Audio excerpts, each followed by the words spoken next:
அனைத்து உயிரினங்களும் நோயற்ற பெருவாழ்வு வாழ எல்லாம் வல்ல இறைவனை வணங்குகிறேன். டாக்டர் பிளஸ் வியூவர்ஸ் அனைவருக்கும் வணக்கம். ஸோ இந்த பதிவுல நம்ம எதை பற்றி பார்க்க போறோம்னா ஒரு மூலிகையை பற்றி தான் பார்க்க போறோம். எல்லோருக்கும் பொதுவாக தெரிஞ்சது.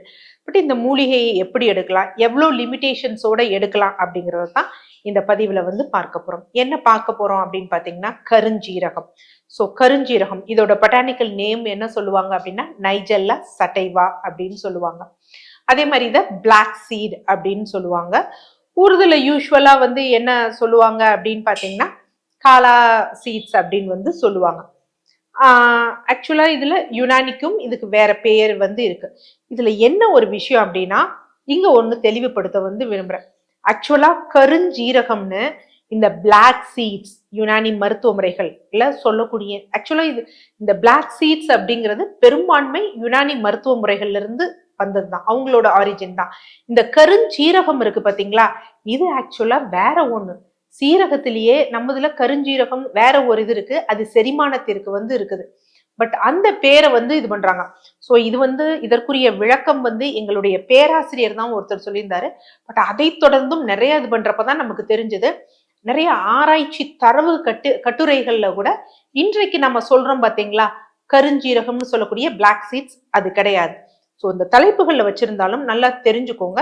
இங்க பிளாக் சீட்ஸ் நைஜெல்லா சட்டைவா இன்னைக்கு நமக்கு மார்க்கெட்லயும் சந்தைகளிலும் கிடைக்கக்கூடிய கருப்பு விதை இருக்கு பாத்தீங்களா, அதை பற்றி தான் பார்க்க போறோம். ஸோ ஒவ்வொரு மூலிகைக்கும் ஒவ்வொரு தன்மை இருக்கும். இந்த விதைக்கு எப்படிப்பட்ட தன்மை அப்படின்னு பாத்தீங்கன்னா கைப்பு வெப்பம் கார்ப்பு அப்படின்னு தன்மை கசப்பு சுவை, பிரிவு கார்ப்பு சுவை, தன்மை என்ன அப்படின்னு பாத்தீங்கன்னா வெப்ப வீரியம். சோ நல்லா புரிஞ்சுக்கணும், இது வெப்ப வீரியம். ஒவ்வொரு உணவும் அதோட அந்த தட்ப வெப்பம் இருக்கு பாத்தீங்களா, அதை பொறுத்துதான் அது எந்த நோய்க்கு பயன்படுத்த போறோம் அப்படிங்கிறது. சோ அதனால இந்த விதைகளை வெப்ப வீரியம் உள்ள நோய்களுக்கும் வெப்ப வீரியமா உஷ்ண தேகம் உள்ளவர்களும் இதை அவாய்ட் பண்ணணும். என்ன காரணம், அப்படி எடுக்கிறதுனால என்ன விளைவுகள் வரும் அப்படிங்கிறத இதுல பார்ப்போம். ஸோ நார்மலா இந்த விதைகள்ல பாத்தீங்கன்னா கார்போஹைட்ரேட் இருக்கு, புரோட்டீன்ஸ் இருக்கு, பாஸ்பேட்ஸ் இருக்கு, விட்டமின் B1 B6 இருக்கு, ஏன் இரும்பு சத்து கூட இந்த விதைகள்ல இருக்கு. ஸோ யுனானி மருத்துவ முறைகளில் கூறுகிறபடி அதே மாதிரி ஒப்பற்ற நூலான குரான்ல கூறும்படி என்ன அப்படின்னு பாத்தீங்கன்னா இறப்பை தவிர அனைத்து நோய்களையும் தீர்க்கக்கூடிய தன்மை என்ன அப்படின்னா இந்த பிளாக் சீட்ஸ்க்கு இருக்கு. சோ இதை எப்படி எப்படி என்னென்ன நோய்களுக்கு எடுக்கலாம் அப்படின்னு பார்க்கலாம்.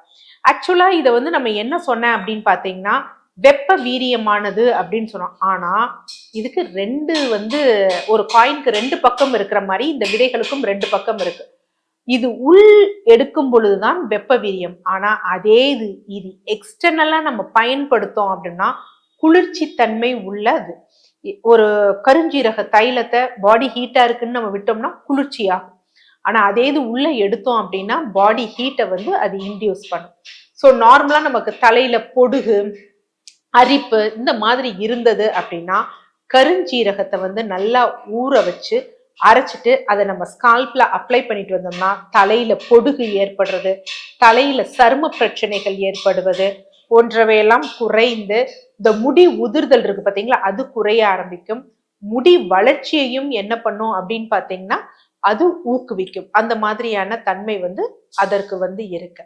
அடுத்து நமக்கு தோல்லையும் எங்கேயாவது பிரச்சனை இருந்தது அப்படின்னா நார்மலா வெட்டி வேர், விலாமிச்சு வேர், கஸ்தூரி மஞ்சள், கோரை கிழங்கு, அதுக்கப்புறம் ரோஸ் பெட்டல், சந்தன சிராய், இதனுடன் என்ன அப்படின்னு பாத்தீங்கன்னா கருஞ்சீரகம் கார்போகரிசி போட்டு அரைச்சு நம்ம குளியல் பவுடரா யூஸ் பண்ணோம் அப்படின்னா ஸ்கின் அவ்வளோ ஒரு ஃப்ரெஷ்ஷா இருக்கும்.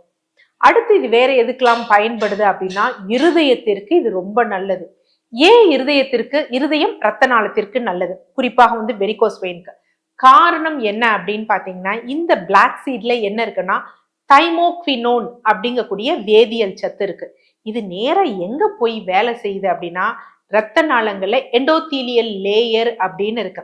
அங்க தாபிதம் ஏற்படுவதை தடுக்கக்கூடிய தன்மை எதற்கு இருக்கு அப்படின்னா இந்த கருஞ்சீரகத்திற்கு இருக்கு. அதனாலதான் என்ன அப்படின்னு பாத்தீங்கன்னா கருஞ்சீரகத்தை நார்மலா கருஞ்சீரகம், ஓமம், வெந்தயம் இதெல்லாம் பவுடர் பண்ணி எடுத்துக்குவாங்க. யூஸ்வலா அதாவது அது ஒரு பங்கு, அரை பங்கு, கால் பங்கு அப்படி எடுத்து கொள்ளும் பொழுது இந்த ரத்த நாளங்கள்ல அடைப்பு, இருதய சம்பந்தப்பட்ட பிரச்சனைகளுக்கெல்லாம் நல்ல ஒரு தீர்வு கிடைக்கும். அடுத்து முக்கியமானது என்ன அப்படின்னு பாத்தீங்கன்னா சர்க்கரை நோய். இங்கதான் கான்ட்ரவர்ஷியலான ஒரு விஷயம் இருக்கு. நான் முன்னாடி சொன்னது என்ன அப்படின்னு பாத்தீங்கன்னா, இந்த விதை இன்டர்னலா எடுக்கிறப்ப வெப்ப வீரியத்தை உடையது. ஸோ இது என்ன அப்படின்னு பாத்தீங்கன்னா, நம்ம சர்க்கரை நோயே நம்ம நிறைய வகைகள் இருக்கு. டைப் 1 இருக்கு, டைப் 2 இருக்கு, டைப் 1.5 இருக்கு. இப்ப லாஸ்ட் வாரம் ஒரு ஆராய்ச்சி கட்டுரை ஏற்கனவே ரொம்ப லாங்கா இருந்தது. பட் இப்ப கண்டுபிடிச்சு WHO சொல்லியிருக்காங்க டைப் 5ன்னு சத்து குறைபாடால வர்றதுன்னு ஒண்ணு இருக்கு. ஸோ இப்படி எல்லாம் இருக்கும் பொழுது இந்த டைப் 2 டயபெட்டிஸ் தான் பொதுவா எல்லாரையும் பொதுவா நம்ம சொல்றது என்ன, டைப் 2 டயபெட்டிஸ். எப்ப அவங்க சுகர் கண்ட்ரோல் ஆகல, இன்சுலின் எடுக்கிற வரைக்கும் நம்ம என்ன பண்றோம், டைப் 2 டயபெட்டிஸ் தான் சொல்றோம். இதுலயும் டைப் 1.5 எல்லாம் இருக்காங்க. பட் நம்ம இந்த டைப் 2வே வரும். இது எதனால வர்றதுன்னா அழல் குற்றத்தால வர்றது, உடல் வெப்பமாகுதால வர்றது. இப்ப இந்த நம்ம பாரம்பரிய மருத்துவ முறையில என்ன சொல்லுவோம்னா மதுமேகம்னு சொல்லுவோம், மேக நோய்னு சொல்றாங்க. மேகம் எப்படி ஃபார்ம் ஆகும், ரொம்ப பூமி உஷ்ணம் அதிகமாகும் பொழுது அந்த உஷ்ணம் என்ன செய்யும், பூமியில இருக்க அந்த நீரெல்லாம் ஆவியாக்கி தான் மேகமா கொண்டு போய் என்ன ஆகும், மழையா பொழியும். ஸோ அதுக்கு ஒப்பானதுதான் இது. உடல் உஷ்ணமாயி அந்த அதிகமா மழை பெய்யுது பார்த்தீங்களா, அதுதான் யூரின் பெருக்கி தள்ளும். ஸோ அது மேக நோய். அதனால என்னன்னா டைப் 2 டயபெட்டிஸ் இருக்கிறவங்க தயவு செய்து கருஞ்சீரகம் எடுக்காதீங்க. ஏன்னா நிறைய பேர் என்ன பண்ணுவாங்க, எடுத்துட்டு அப்புறம் உடல் இளைப்பு, அழல் குற்றத்தால உடல் பருமன் இருக்கும், உடல் இளைப்புக்கு எடுத்துட்டு சர்க்கரை நோய் வந்தவங்கெல்லாம் நிறைய பேரை நான் பார்த்திருக்கேன். அவர்கள் எடுக்காதீங்க. ஆனா டைப் 1 டயபெட்டிஸ் இருக்கு பாத்தீங்களா, அவங்களுக்கு இந்த கருஞ்சீரகம் நல்ல அற்புதமான மருந்து. ஃபர்ஸ்ட் டைப் 1 டயபெட்டிஸ் அப்படிங்கிறப்ப என்ன அப்படின்னு பாத்தீங்கன்னா கப குற்றம், ஐய குற்றம். அங்க என்ன பிரச்சனை அப்படின்னா இன்சுலின் சுரக்காமல் இருக்கிறது. இப்ப டைப் 2ல எல்லாம் இன்சுலின் சுரக்காமல் இல்ல, இன்சுலின் உபயோகப்படுத்தாமல் இருக்கு. இங்க இன்சுலின் சுரக்காமல் இருக்கிறதுனால அவங்களுக்கு நல்ல பலன் தரும். இது நம்முடைய படியும் சொல்லப்பட்டிருக்கு. அடுத்து என்ன, இந்த ஏன் பாத்தீங்கன்னா இறப்பை தவிர எல்லா நோய்களையும் தடுக்குது அப்படின்னு. இந்த டைப் 2 சர்க்கரை நோய் இன்னைக்கு தாங்க வந்தது. இது இன்னைக்கு நம்ம வாழ்வியல் முறை, உடல் பருமன் இந்த மாதிரி காரணம். ஆனா முன்னாடி பாத்தீங்கன்னா இந்த சக்கரை நோய் இழைக்கிறாங்கன்னா நிறைய பேர் இந்த டைப் 1ல தான் இருந்தாங்க. சோ அப்ப என்னன்னா அவர்களுக்கு அந்த இன்சுலின் செக்ரீஷனை தூண்டுவிக்கிறதுக்கு இந்த கருஞ்சீரகம் நல்லா இருக்கும். இது ஆராய்ச்சி பூர்வமாகவும் நிரூபிக்கப்பட்டது. சோ ஆனா எதோட சேர்த்து எடுத்தா நல்லா இருக்கும்னா பட்டைத்தூள். சோ அப்ப என்ன பண்ணணும் அப்படின்னு பாத்தீங்கன்னா கருஞ்சீரகத்தை வறுத்து பொடி பண்ணி வச்சுக்கணும். பட்டைய, சுருள் பட்டை இருக்கு பாத்தீங்களா, சிலோன் பட்டை, அதையும் பொடி பண்ணி வச்சுக்கணும். ரெண்டையும் சம அளவு எடுத்துக்கணும். ரெண்டையும் சம அளவு எடுத்து வெந்நீர்ல கலந்து நம்ம குடிக்கணும். எப்படி எடுக்கணும், எந்த நேரத்துல எடுக்கணும்னா காலை மாலை வெறும் வயிற்றுல எடுக்கணும். இதுவும் ஆராய்ச்சி பருவம். சோ அவங்க எடுங்க, நல்ல பலன் தரும். அடுத்து உடல் பருமன் இருக்கிறவங்க கருஞ்சீரகம் எடுத்தா உடல் இளைப்பு ஏற்படுமா? ஆமா, சில பேருக்கெல்லாம் ஏற்பட்டிருக்கு. ஆனா பக்க விளைவுகள் அப்படிங்கிறது கண்டிப்பாக இருக்கு. ஏன்னா வராத சர்க்கரை நோய், கணைய தாபிதம், கணையத்துல சிறுநீரக கற்கள் கணையத்துல கற்கள் ஏற்படுறது போன்ற பிரச்சனைகள்லாம் ஏற்பட்டவர்கள் உண்டு. அதனால உடல் இளைப்பு அப்படின்னா நீங்க எந்த தேகம் என்ன அப்படின்னு பார்த்து மருத்துவரின் ஆலோசனையின் பேர்ல எடுத்துக்கிறது சிறப்பான ஒரு விஷயம். அடுத்து எதற்காக இந்த கருஞ்சீரகம் நம்ம எடுக்கிறோம் அப்படின்னு பாத்தீங்க அப்படின்னா, யூஸ்வலா சில பேர் போவாங்க சிறுநீரகத்துல கற்கள் இருக்கு, அவங்க கருஞ்சீரகம் எடுத்துக்கலாமா அப்படின்னா, இந்த கற்கள் எந்த வகை கற்கள்னு பார்த்து அதற்கேற்றவாறு கருஞ்சீரகம் எடுக்கணும். என்ன காரணம், இதுவும் நிறைய பேர் அந்த மாதிரி பாதிக்கப்பட்டிருக்காங்க. என்ன அப்படின்னா, நான் சுகர் இருக்கு அது இருக்கு அப்படின்னு எடுப்பாங்க. ஆனா அவங்களுக்கு சுகர் கூட சில பேருக்கு குறையலாம். ஆனா சிறுநீரகத்தில் கற்கள் அதிகமாகிட்டு இருக்கும். அதே மாதிரி கிட்னி ஃபில்ட்ரேஷன் இருக்கு பாத்தீங்களா, அதுவும் குறையும். அதற்கு காரணம் இந்த கருஞ்சீரகம் எந்த தன்மை உடலுக்கு. அதனால உடல் இளைப்புக்கு எடுக்கிறவங்க, சிறுநீரக பிரச்சனைக்கெல்லாம் எடுக்கிறவங்க தயவு செய்து மருத்துவர்களின் ஆலோசனையின் பேர்ல எடுத்துக்கோங்க. பெண்களை பொறுத்த வரைக்கும் என்னன்னா, மாதவிடாய் வரலையா, கருஞ்சீரகம், ஓமம், வெந்தயம் எடுக்கலாமா அப்படின்னா எடுக்கலாம்.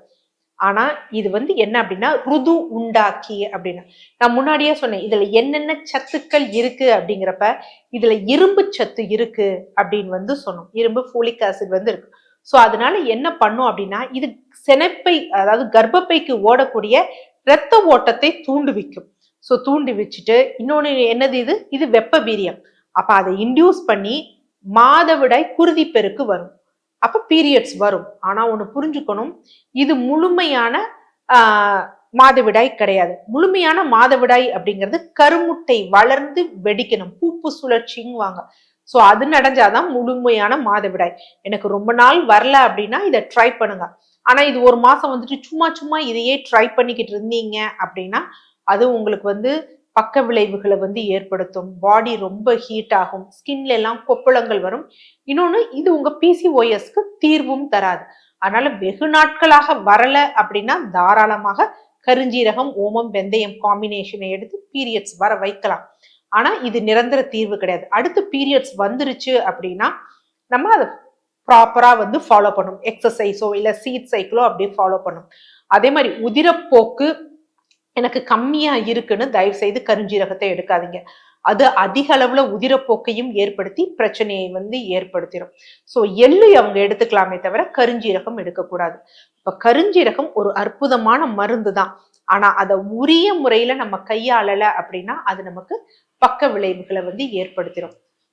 டைப் 1 டயபெட்டிஸ் இருக்கிறவங்க, சரும பிரச்சனைக்கு வெளிப்பிரயோகமாக உபயோகப்படுத்துறவங்க எல்லாம் தாராளமாக எடுக்கலாம். உடல் பருமன், டைப் 2 டயபெட்டிஸ், சிறுநீரகத்துல கற்கள், சிறுநீரக பிரச்சனை இருக்கு, கர்ப்பப்பையில பிசிஓஎஸ் இருக்கிறவங்க, இவங்கெல்லாம் மருத்துவரின் ஆலோசனையின் பேரில் எடுப்பதுதான் சிறப்பு. நன்றி.